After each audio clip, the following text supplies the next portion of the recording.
On this episode of Unstoppable, we'll give you score updates for men and women's basketball, men and women's squash, and women's tennis, as well as check in on how the men and women's cross-country teams and the women's gymnastics team have fared recently. We also have GW Athletic Director Patrick Nero joining us to discuss his goals for Colonial Sports. All that right here on Unstoppable.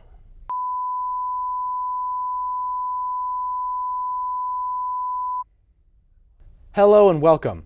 Thanks for tuning in to the first installment of the revitalized show GW TV Unstoppable, your destination for all things GW sports.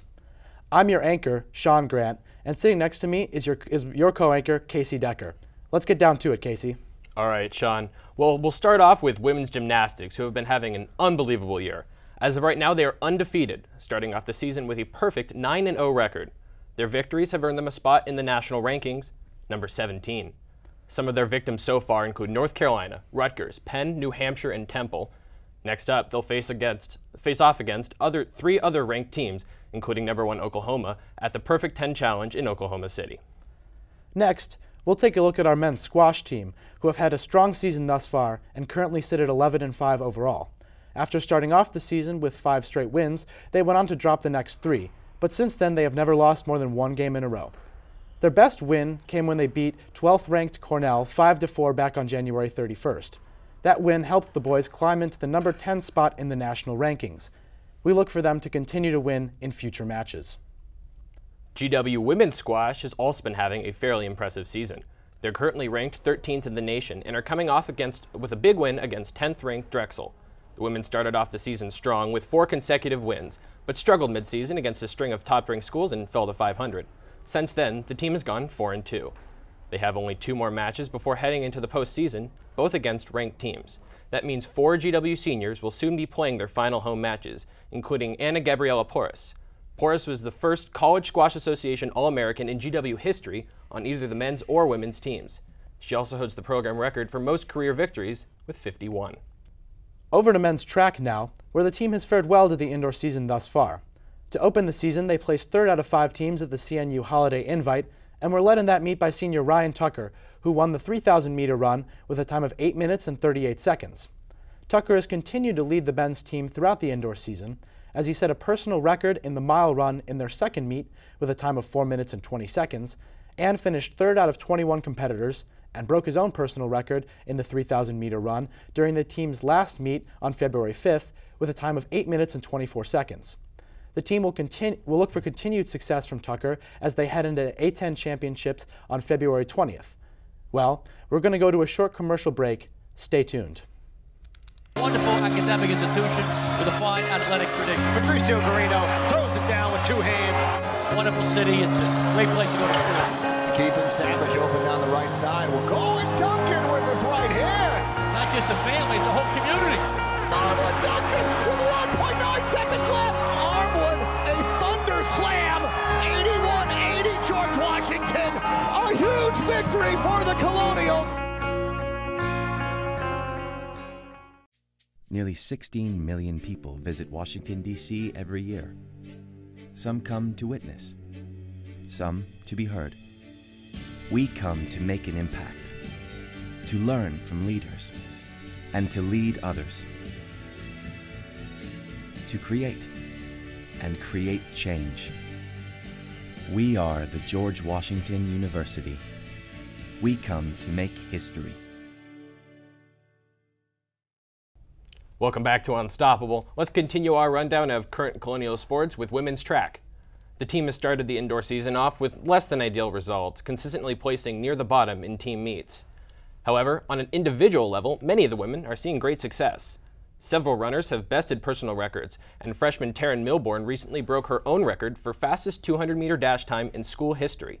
At the Armory Invite in early February, she completed the race in just 27.34 seconds. The team will now gear up for the Atlantic 10 Indoor Championships in Rhode Island.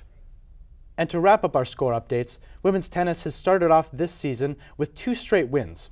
In their first match against regional rival Howard University, the team swept all 7 matches to start off the season with a bang. The team then went on to beat UMBC 4-3 back on February 5th to continue their winning ways. It will be exciting to see how they continue to perform as the season progresses. Of course, we've left out at least one key sport of our roundup today, basketball. Our correspondent Mike Falco has that for you now. Mike? Thanks, Casey. Last year ended in heartbreak for both the men's and women's basketball teams. After a late season collapse, the men's team fell short of making the NCAA tournament bracket. And the women suffered an upset loss to Gonzaga in the first round of tournament play. As the regular season begins to wind down, both teams hope to find more postseason success this year. The men's team started the 2015-2016 season off strong, surging to a 10-1 record in non-conference play. Behind the strong post play of senior Kevin Larson and junior transfer Tyler Kavanaugh, and the shooting of senior Patricio Garino, the team dominated opponents on both sides of the court. The team's early season was highlighted by an upset victory of number 6 UVA at the Smith Center. Garino and Kavanaugh each dropped 18 points, aided by the thousands of screaming fans that packed the Smith Center. The team rode a late-game surge to a 73-68 victory. The team peaked in Week 7, when, following its strong first-half play, it was ranked number 20 in the country. However, an embarrassing loss to DePaul knocked the team out of the rankings again the next week. Since the start of the new year, the team has been hot and cold. 3 close midseason losses to St. Louis, Dayton, and Richmond have left the GW men with a lot of work to do to secure a spot in the NCAA tournament. Throughout the second half of the season, streaky shooting and a lack of physicality on the boards has characterized the team. These problems were on display in a crushing loss against St. Joseph's on February 10th. In a must-win game, the team was simply outmatched. St. Joseph's physically dominated the GW men, who were unable to penetrate the lane and drive to the hoop. Poor play in the post and off the bench, which were both so strong at the beginning of the year, left the team floundering. A second-half rally brought the team within 4 points with only 10 minutes remaining, only to collapse again. The 18-point loss will sting for both the team and its fans. While there's a lot of work to be done and there is still plenty of room for hope, at 18-6, the team is one of the first 4 out of the NCAA tournament, according to ESPN bracketologist Joe Lunardi. But if the team can get back to the strong physical play that brought them so much success in their non-conference schedule, they still have a shot at the postseason. When everything is clicking, this GW team is a force to be reckoned with. Behind leading scorer Tyler Kavanaugh, the team boasts a strong starting 5 with good bench support. When they hit their shots and get physical on the boards, the Colonials have proven they can beat teams like UVA and VCU. With a strong end of the season and a deep run in the conference tournament, the GW men could easily find themselves in their second NCAA tournament in 3 years. The GW women, on the other hand, have had a very different season. Unlike the men who started out strong only to stumble as the season wore on, the women got off to a rocky start. The women's team suffered 3 tough losses against Stanford, Wright State, and Florida Gulf Coast in their first 10 games of the year. Behind Jonquel Jones, a potential All-American and top 5 WNBA draft pick, who leads the team in both scoring and rebounding, averaging nearly 17 points and 15 rebounds a game, the team rattled off 14 straight midseason victories. After a close loss to Fordham on February 3rd and a win against Richmond on the 7th, the team is 20-4 and in second place in the A-10. Barring any sort of major collapse, the team finds itself in good position for a second chance at the NCAA tournament. With only 3 home games left in the season, students should make it a priority to get to the Smith Center and see the talent on display at a GW women's basketball game. With less than a month left to play in the regular season, both the men's and women's basketball teams find themselves knocking on the door of a playoff run. If the men's team can get physical in the lane and shoot more consistently, the NCAA tournament is within their reach. And if the women can continue to stay hot behind the play of Jonquel Jones, a deep run into the tournament bracket is not out of the question. With only a few games left for both teams, students should get to the Smith Center and enjoy the season while it lasts. I wish both teams the best of luck. That's all for basketball. Sean and Casey, back to you. Thanks so much, Mike. Now, having wrapped up our score recap, we're going to go to a short commercial break. But don't go anywhere, because when we return, we will feature an exclusive interview with GW Athletic Director Patrick Nero, conducted by our own Casey Decker.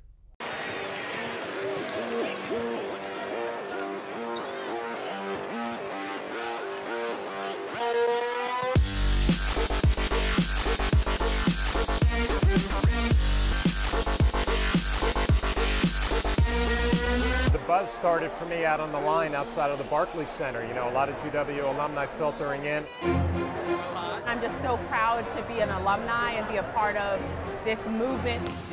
There hasn't been a team like this in 7, 8, 9 years. I'd say we probably have over 1,000 people here, and you can feel the energy. I graduated in 1991.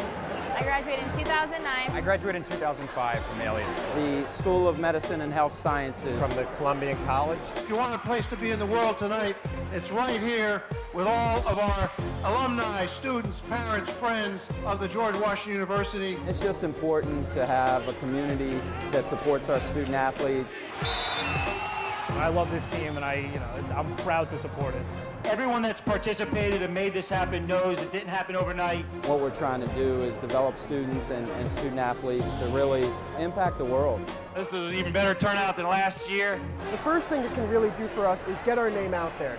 Applications the next year go through the roof. Tonight, you are the George Washington University. It raises the school spirit and makes us all proud to be Colonials. And you have really galvanized our whole university community. You're building a spirit and you're building a family within the university stronger than we've ever had before. Gentlemen, go out there and raise high. Crank it up. Raise high! Raise high! Win, baby. Crank it up. Raise high, the buff and blue.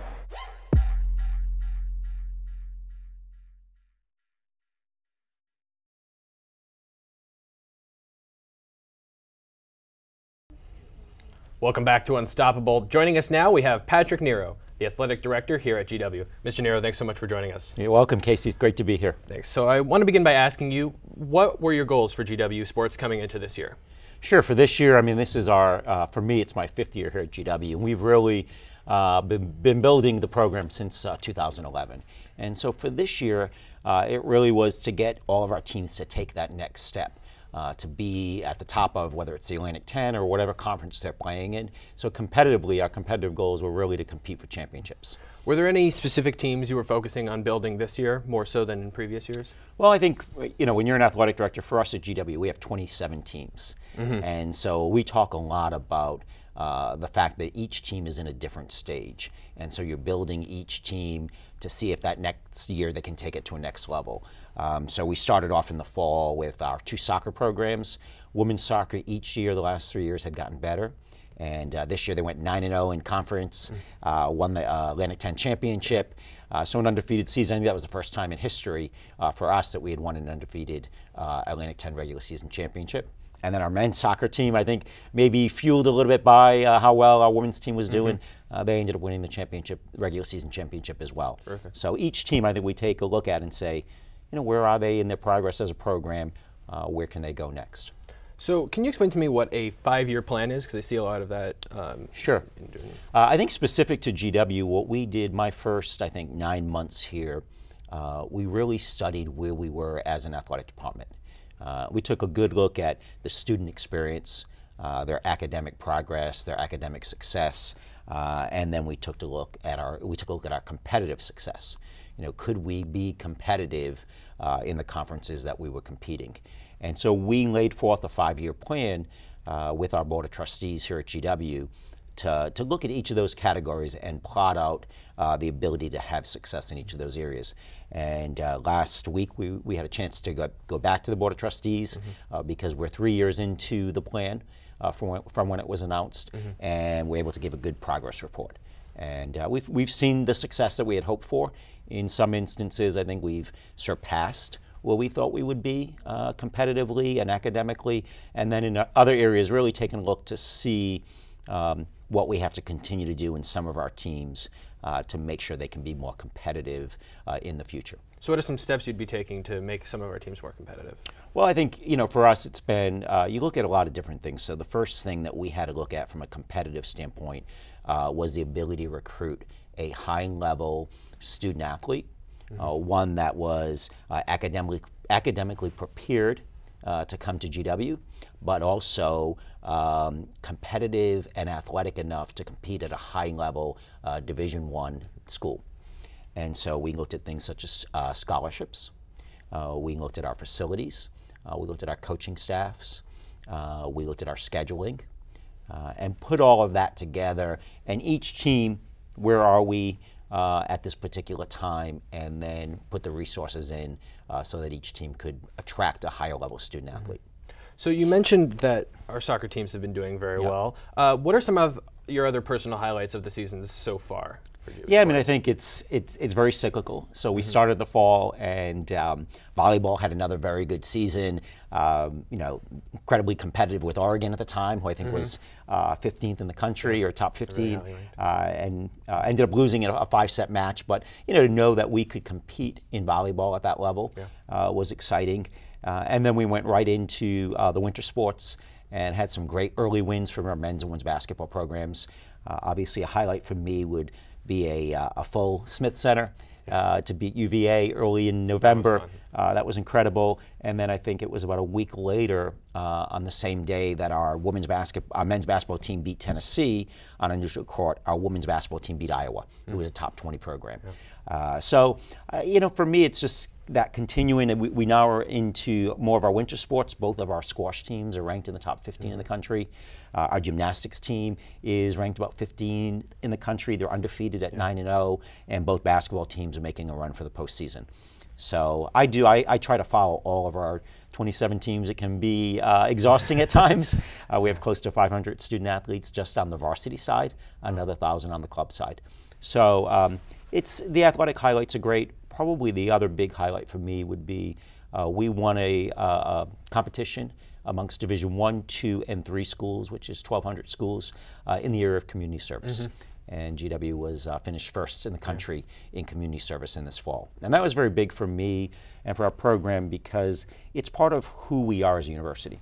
So many students choose to come to GW because of that leadership component and that service component.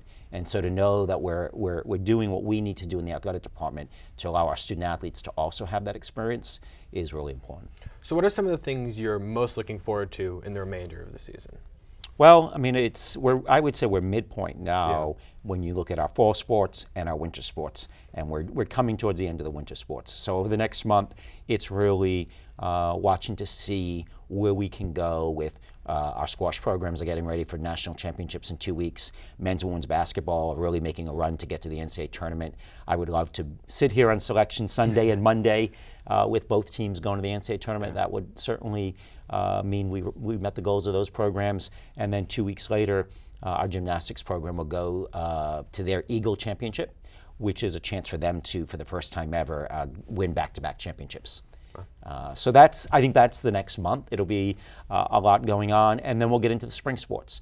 And you know, we're really looking for great results from our baseball program, which has been building over the last few years. Greg Ritchie and what used to be a young team is now becoming a veteran team, and I'm looking forward to seeing what they can do, especially come A10 time. I know it's their goal to be competitive at the top of the A10.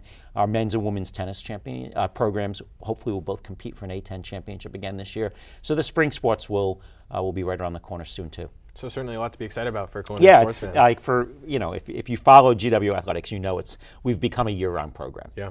So it's good for our fans. It's a little bit tough on our staff because there's not a lot of downtime. So you've worked in athletic departments at a bunch of other schools. Yep. Has GW's lack of physical space presented any unique challenges? Because I know, for example, baseball has to play in Virginia for things like that. When I first got here, it certainly did, because we just did not have the facilities that could attract and allow our coaches to recruit a high-level student athlete. So it was very difficult if you were recruiting a student that had very high academic success and wanted to be a high-level athlete. It was difficult for us to attract them. They were going to places like a Notre Dame, a Duke, a Stanford, a Northwestern, other high-level academic schools that wanted to be competitively Division I athletes. And we didn't have the facilities to do that. But over the last 4 years, we've turned that around completely. So brand new baseball stadium, brand new Smith Center. I mean, it's incredible what we've been able to do inside the Smith Center. Softball field's been redone, soccer and lacrosse fields have been redone. So just about every one of our venues has been upgraded and updated. For us, it's not about size. It's not really, we don't need large venues. We need venues that elite athletes can train in. And right now we have venues elite athletes can train in. So I know in some sports, especially basketball right now, there's a pretty distinct home court advantage. We do very well at home. Correct. Would you attribute that to some of the renovations that have been done, or something else? I think that's a combination of everything. When you're trying to build a championship program in any sport, one of the first things you have to do is you have to become a dominant program at home. And so There's just a lot of that comfort of being at home. Surely fan support has a lot to do with that, but part of it's mindset, part of it's preparation, your eating habits, your rest habits, just your daily habits that are easier on the at home. And then to take that next level as a team, then you have to have a little bit more of a swagger to win on the road as well. And I see some of our programs starting to do that, which is really exciting. Yeah. In terms of home games especially, and you mentioned the fan support being key, what's your assessment of student attendance at all GW sports right now? Sure. I mean, I think for college sports and sports altogether, we really have to take a look at when our games are being played, what people are interested in, you know, especially this next generation of young people and kind of how they experience sports. So what we see, I think we're pretty honest and open to the fact that at the collegiate level, at GW especially, because we don't have football, basketball is going to be our highest attended spectated sport. We've done well in gymnastics, we've done well in volleyball, but basketball tends to be the most consistent. And so for us, especially on the men's side, we see particular trends. We don't get to, in any sport, you don't get to set your schedule. So if we were able to set our schedule, we would probably play a lot of Friday night games or Saturday at 4 o'clock games. So when we're a home team on non-conference, we can set the time, we can set the date, and we tend to do that. When we get into the conference season, so much of that is dictated by television. So if you notice, one of the positives that's really helped our program is we've been able to get over 5 years ago, 4 years ago, we were lucky to have 3 or 4 games televised a year for our men's basketball program. Wow. The last 2 years, we've been over 20. Yeah, there's broadcasts on every single game. So it's great. It helps recruiting. It helps a school like GW that has alumni and students all over the world. That really helps us. But what it also means is those television stations get to dictate when that game is being played. So we struggle if we're playing Wednesday night at 7. That's a difficult time for us to draw students because they're in class. 2 weeks ago, we played Thursday at 9 o'clock. We had a great student attendance. 3 weeks ago, we played Friday at 3 o'clock in the middle of a blizzard, and we had great student attendance. Really? So school nights, Monday through Thursday at 7 o'clock can be difficult. Weekends, we draw very well. But we have to play weeknight games, and so that means our staff has to work harder to get the place filled. Are there any plans to add more programs, any more sports programs in the future? You know, I mean, I think what for a school our size, we have a significant amount of programs. And we have 27 varsity teams. We have 30 club teams. That is, if you come to GW and you want to play a sport or compete in a sport, you have that opportunity. And I think that's the most important thing for me as an athletic director. And so while some of those are club sports and some of those are varsity sports, there is a process to which sports will be club and which ones will be varsity. There's a lot that goes into thinking about that, especially competitively, funding-wise. But I think 57 sports is a lot, 57 teams. 1,500 students at GW compete for GW in sports. 98% of them are undergraduate. So if you think about it, it's probably 1,450 out of just under 10,000 undergraduate students compete in an intercollegiate sport, either in the club level or the varsity level. And then another 3,000 or so in intramurals. So I think, you know, when I first came to GW, and at times people say, well, we're not a school, an athletic school. But when you have that many students competing in competition, whether it's intercollegiate or whether it's intramural, I think we're a very active campus and a very sports-minded campus. All right, terrific. So we're going to go to break now. Great. Pastor Nero, thank you so much for joining us. When we come back, a preview of some of GW's upcoming sporting events. Stay tuned. It's on us to stand up to those who tell us it's not our business. To tell our friends if what they're doing is wrong. It's on us to do something, anything, to keep an assault from happening. To be more than a bystander. To create an environment where women feel and are safe. It's on us to change the way we talk about women. To be part of the solution, not part of the problem. It's on us. To say something when our friends are being stupid. To hold our friends accountable for their actions. It's on us. To look out for someone who's had too much to drink. To step in if a friend is doing something that could lead to sexual assault. It's on us. To not give our friends a pass. To never blame the victim. to stop a sexual assault any way we can. I am a member of the George Washington University community, and it's on us to end sexual violence.